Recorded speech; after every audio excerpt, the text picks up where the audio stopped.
Samantala, namigay ng mga basketball ang Liliw PNP sa mga barangay ng bayan bilang bahagi ng kanilang kampanya kontra iligal na droga. Ang detalye sa report ni PB Ray.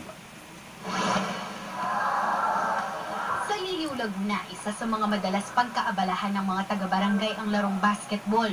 Pero para umano mas mapalakas ang sport sa bayan, naisipan ng pulisya na mamigay ng mga bola sa bawat barangay. Ito rin umano ang kanilang paraan para mabigyan ng pagkakaabalahan ang mga drug surrenderer sa bayan. Ang naisip namin, bigyan natin sila ng outdoor activity. Yung nga naisip ko, bola.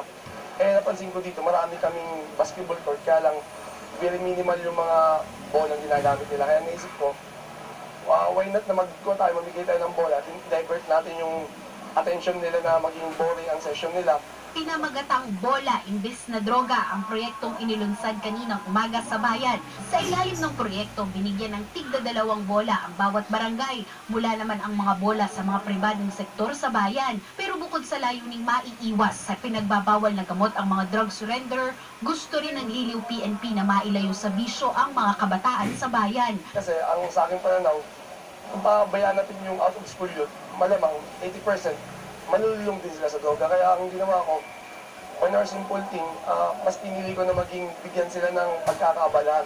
Yun nga, yung typical na laro dito sa Liliw, talaga yung masyadong, kumbaga, larong kanto talaga is basketball. Tulad sa Barangay Bayate kung saan halos lahat umano ng kabataan ay inuubos ang kanilang oras tuwing hapon sa paglalaro ng basketball, lalo na ang mga out-of-school youth sa kanilang barangay. Kaya itinuturing nilang malaking tulong ang mga ipinagkaloob na bola sa barangay. Magkakaroon sila ng mga alternatibo na gawain tulad dito ng basketball na talagang isang kailangan doon sa aming barangay. Isinasa ilalim din naman sa mga training at seminar na tulad ng search and rescue ang mga sumukong drug user at pusher sa bayan. Faye Diri, ABS-CBN News, Liliw, Laguna.